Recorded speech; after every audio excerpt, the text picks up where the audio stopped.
Special train से रामेश्वरम धाम की तीर्थ यात्रा। आज ही अपनी सीट बुक कराएं त्रिपुरयात्रा.com पर।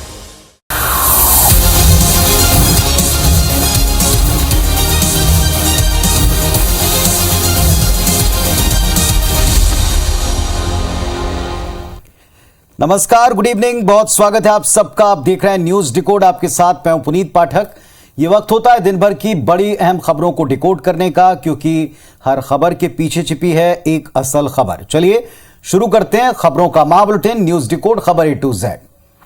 शुरुआत हम आज एक ऐसी खबर से कर रहे हैं जिसे कतई हम दिखाना नहीं चाहते, लेकिन इस खबर को दिखाना बहुत जरूरी। हम आजादी का अमृत महोत्सव मना रहे हैं। हर घर में तिरंगा अभियान लगाने को लेकर हम लगातार प्रयासों को कर रहे हैं, तिरंगा यात्रा निकाल रहे हैं, लेकिन तिरंगा यात्रा कैसे कई दफा इससे उलट असर छोड़ती है, यह आप इस रिपोर्ट में देखेंगे।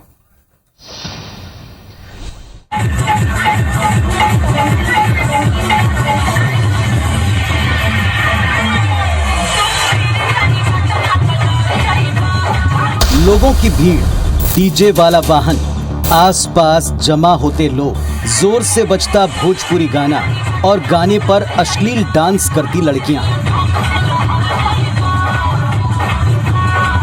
गौर से देखिए, डांस करती लड़कियों के पास ही तिरंगा झंडा भी लगा हुआ है। लोग गौर से लड़कियों का डांस देख रहे हैं। लोगों का जोश देखते ही बन रहा है। लड़कियां भी मनोरंजन करने के लिए अश्लीलता की हदें पार करती नजर आती हैं। ये वीडियो एक तिरंगा यात्रा का है। कांग्रेस नेता सुरेंद्र राजपूत ने इस वीडियो को ट्वीट कर दावा किया कि ये बीजेपी की तिरंगा यात्रा है। ये वीडियो कहां का है ये अब तक स्पष्ट नहीं, लेकिन पूरा वीडियो तिरंगे के अपमान का सबूत है। हम कह सकते हैं कि तिरंगा यात्रा नहीं, तिरंगा अपमान यात्रा है।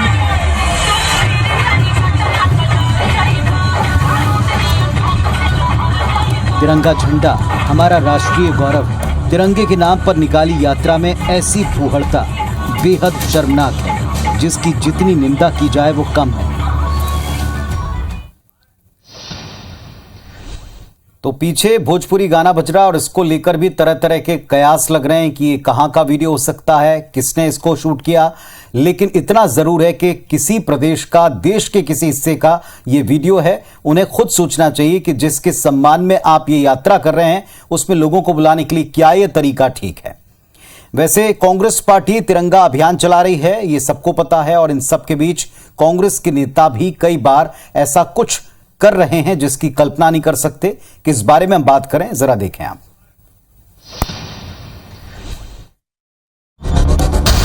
देश में इन दिनों तिरंगे को लेकर सियासत चरम पर है। खुद को ज्यादा बड़ा देशभक्त बताने की होड़ सी मची है, और इन सब के बीच नैतिकता तक को ताक पर रखा जा रहा है। कुछ ऐसा ही नजारा राजधानी भोपाल में कांग्रेस विधायक आरिफ मसूद के कार्यक्रम में नजर आया। कांग्रेसी नेता सारी मर्यादाएं लांघते हुए भारत माता की जयकारे के बजाय कांग्रेस नेताओं के जयकारे लगवाते नजर आए। आप खुद देखिए और सुनिए।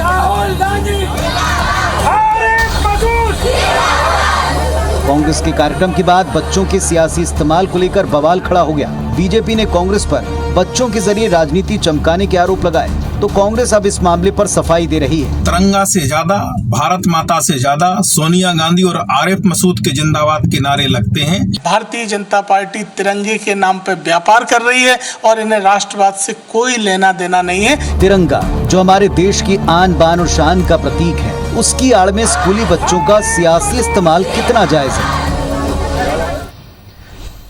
जब सवाल उठा तो सफाई तो दे दी गई, लेकिन सफाई में आप दूसरों की कमियां गिनाकर क्या अपनी इस हरकत पर पर्दा डाल सकते हैं, ये बड़ा सवाल उठा।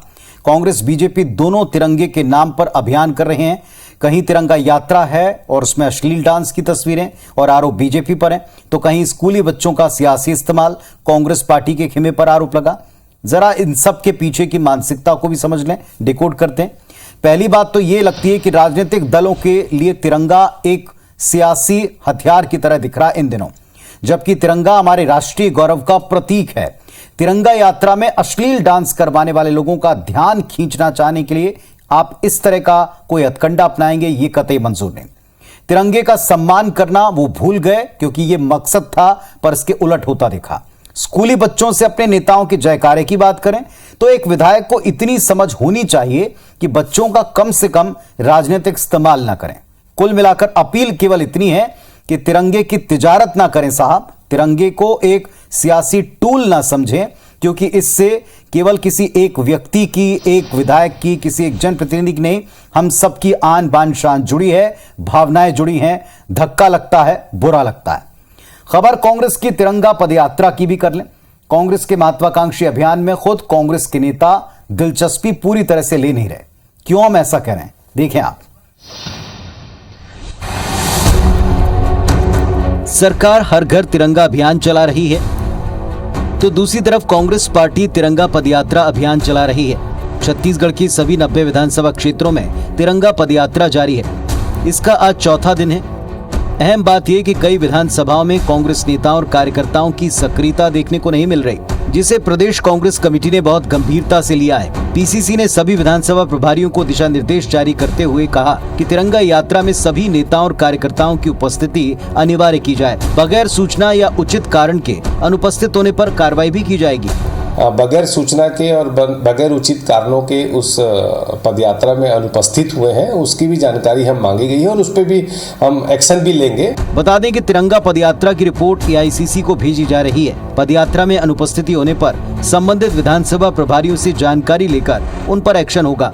सभी विधानसभाओं में तिरंगा पदयात्रा में 13 अगस्त तक 75 किलोमीटर की यात्रा को पूरा करना है।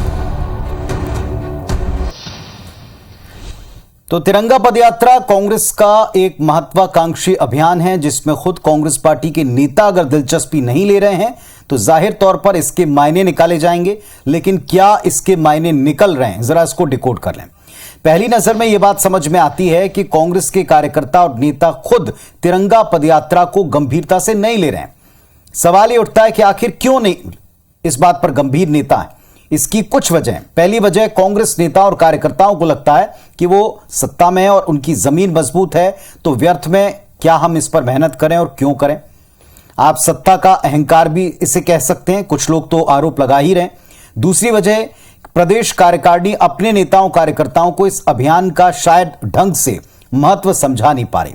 और बार बार बड़े नेता तो कहते हैं कि आप हर एक अभियान को सीरियसली लें, लेकिन उनको वो सीरियसली ले रहे हैं कि नहीं, इस पर ड्यूटी लगानी पड़े तो समझ में आता है कि वाकई नीचे तक बात अच्छी तरह से पहुंची नहीं। वैसे मुख्यमंत्री भूपेश बघेल ने आज एक अहम मसले पर अपनी राय रखी। पिछले दिनों प्रधानमंत्री मोदी ने रेवड़ी वाला बयान देकर देश भर में एक बहस छेड़ी थी, जिस पर आज उनकी प्रतिक्रिया आई। प्रधानमंत्री नरेंद्र मोदी के रेवड़ी बांटने वाले बयान के बाद विपक्ष उन पर लगातार हमलावर है। आज एक बार फिर से छत्तीसगढ़ के मुख्यमंत्री भूपेश बघेल ने पीएम के इस बयान को लेकर रेवड़ी पर हो रही सियासत को नई दिशा दे दी। सीएम ने कहा कि देश और प्रदेश के खजाने पर सबका अधिकार है। देश को तय करना होगा कि रेवड़ी है क्या। प्रदेश का हो चाहे देश का हो, खजाने पे सबका अधिकार है। अब रेवड़ी की बात जो कह रहे हैं, तो रेवड़ी किसे आप मानेंगे? सवाल इस बात की। सीएम के बयान पर पूर्व मंत्री बृजमोहन अग्रवाल ने कहा कि कांग्रेस सरकार गरीबों को घर और शुद्ध पेयजल उपलब्ध नहीं करा पा रही, सस्ती लोकप्रियता के लिए कुछ भी बांट रही है। भूपेश जी जो सस्ती लोकप्रियता के लिए किसी को कुछ भी बांटने का काम कर रहे हैं, वो रेवड़ी बांटना है। लोगों को सुविधाएं देना, वो रेवड़ी बांटना नहीं है। अब देखना है कि 2024 में देश की जनता को कथित रेवड़ी जैसी योजनाएं पसंद है या केवल मौलिक अधिकार में मिलने वाली सुविधाएं। तो विषय गंभीर है और इस पर हमने भी डिबेट की और दोनों पक्षों से पूछा कि आप कैसे तय करेंगे, कौन इस पर तय करेगा कि क्या रेवड़ी है और क्या मूलभूत जरूरतें हैं। और इस पर बहस होनी भी चाहिए। मुफ्त योजनाओं पर सुप्रीम कोर्ट में सुनवाई जारी है। केंद्र सरकार ने मुफ्त की रेवड़ियों पर लगाम कसने सुप्रीम कोर्ट से अपना ब्रह्मास्त्र चलाने की गुहार भी लगाई। क्यों ये गुहार लगाई गई, जरा इस बात को डिकोड कर लें। केंद्र ने शीर्ष अदालत से यह कहा है कि जब तक मुफ्त की योजनाओं पर रोक के लिए संसद के भीतर कोई पुख्ता कानून नहीं बन जाता, तब तक कोर्ट संविधान प्रदत्त अपने अधिकारों का इस्तेमाल करे और इसे लेकर एक गाइडलाइन जारी कर दे। अब जरा यह भी जान लीजिए कि हमारे देश में सभी राज्यों पर कर्ज और उसका बोझ आम जनता पर बढ़ता जा रहा है। और ऐसे वक्त में अगर मुफ्त वाली योजनाओं को और एक बार लागू करते हैं, क्योंकि आगे चुनाव है, तो सरकारी खजाने पर दबाव बढ़ेगा। सियासी दलों द्वारा फ्री वाली चीजों के बांटने को लेकर, योजनाओं को लेकर आर्थिक आपदा आप इसे कह सकते हैं, गलत नहीं होगा। यह बात भी समझनी पड़ेगी कि लोक कल्याणकारी योजनाएं अलग बात है और फ्री की स्कीम्स एक अलग बात है। और माननीय सुप्रीम कोर्ट ने भी इस बात को कहा है कि नेता और पार्टियां इस बात को अच्छी तरह जानते हैं कि दोनों में क्या फर्क है, बस अंतर इतना है कि वो इससे अनदेखा कर रहे हैं, समझना चाहते नहीं। चलिए एक और अहम घटना इस पर हम आपको खबर दिखाएं। रायसेन की महिला से दुष्कर्म के मामले में जेल में बंद हैं कैदी नंबर 1949, जिनको आप बाहर मिर्ची बाबा या वैराग्यानंद गिरी के नाम से जानते हैं, लेकिन वो अंदर जाकर भी अपना हठयोग नहीं छोड़ रहे हैं। देखें आप।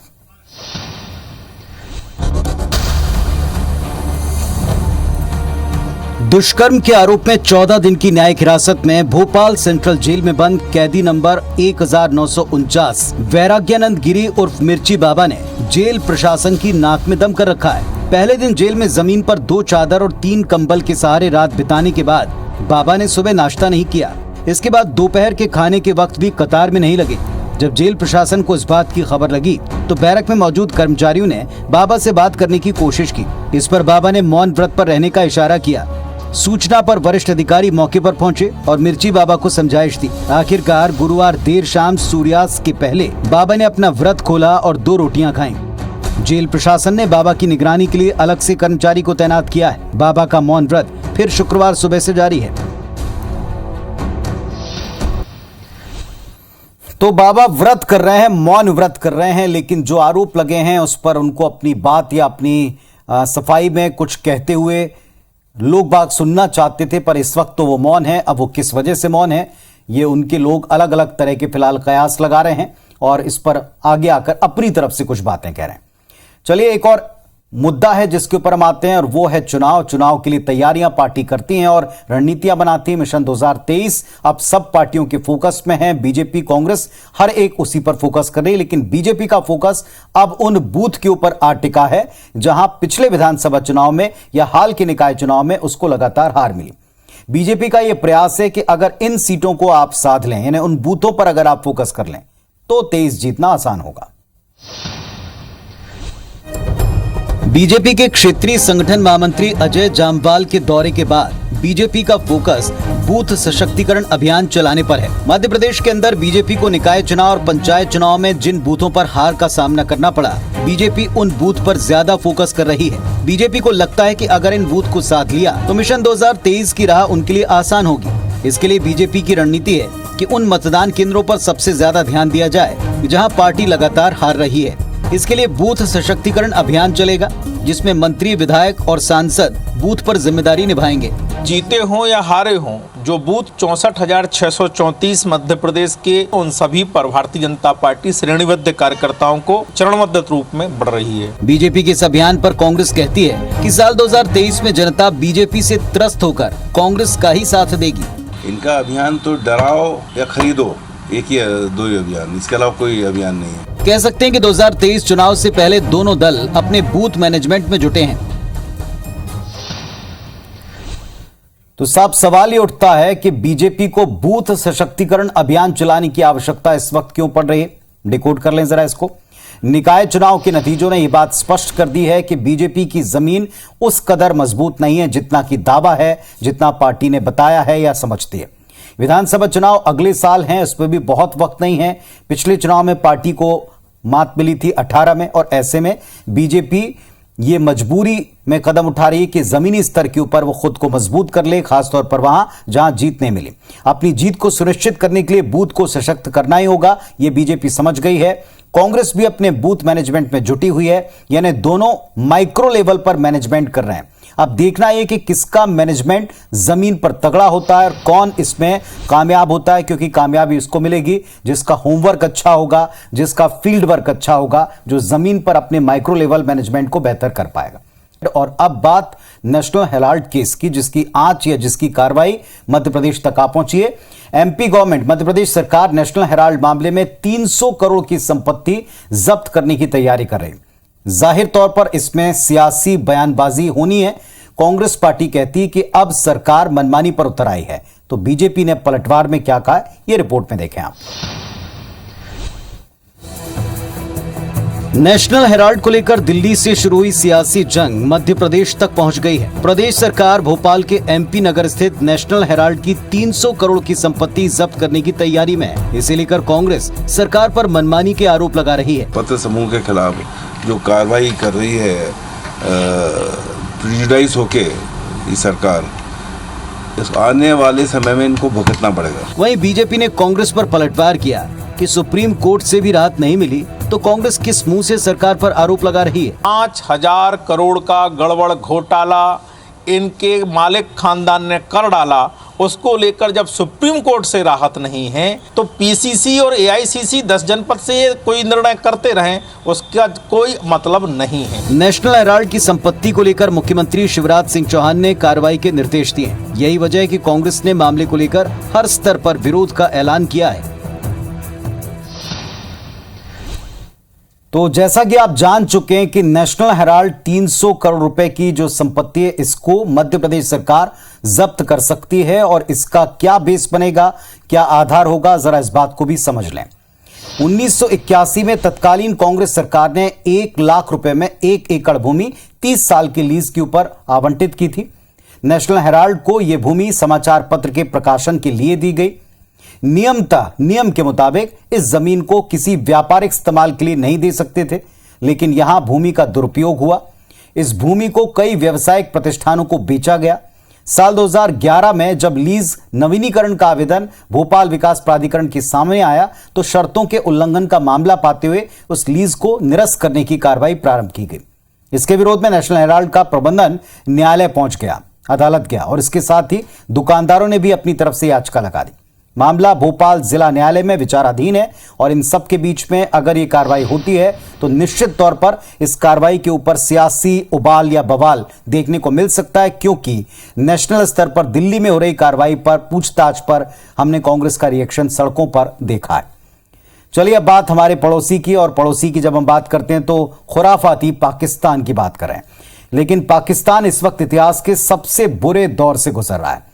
महंगाई से लोगों का जीना मुहाल है। कराची की एक महिला ने देश की आर्थिक स्थिति को किस तरह अपने शब्दों में पोल खोल कर रख दिए, देखें जरा।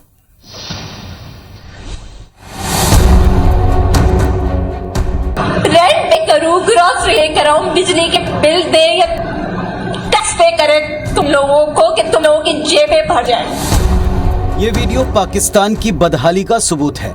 वीडियो में दिख रही महिला कराची की रहने वाली है और महिला का नाम राबिया है, जो 7वें आसमान पर पहुंच चुकी महंगाई से परेशान है। वो पाक पीएम शहबाज शरीफ से महंगाई को लेकर सवाल पूछ रही है। मैं उस मरियम नवाज में शहबाज शरीफ से पूछती हूँ, क्या तुम लोगों को खुदा का खौफ नहीं है?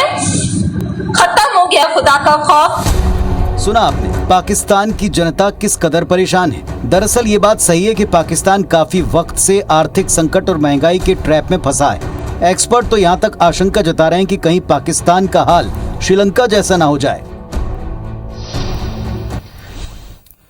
तो हमारी एक और पड़ोसी श्रीलंका की स्थिति हमने भी देखी है, दुनिया भी देख रही है, और इसके लिए क्या और किस तरह के फैक्टर जिम्मेदार हैं, ये बात सारी दुनिया में अभी चर्चा का मूल विषय। लेकिन अगर पाकिस्तान की नौबत ऐसी है जैसे आप एक नागरिक की पीड़ा में, एक महिला की पीड़ा में सुन रहे हैं, तो जाहिर तौर पर वहां क्या प्रयास हो रहे हैं उस पर थोड़ी गंभीरता से वहां की सरकार को सोचना चाहिए। चलिए अब एक ऐसी खबर आपको दिखा रहे हैं जो आपको ये एहसास दिलाएगी कि रिश्ते कितने अहम हैं। एक डॉगी का दशकात्र, शायद आपने ना सुना हो और देखा हो, लेकिन अब हम आपको दिखा भी रहे हैं और सुनवा भी रहे हैं।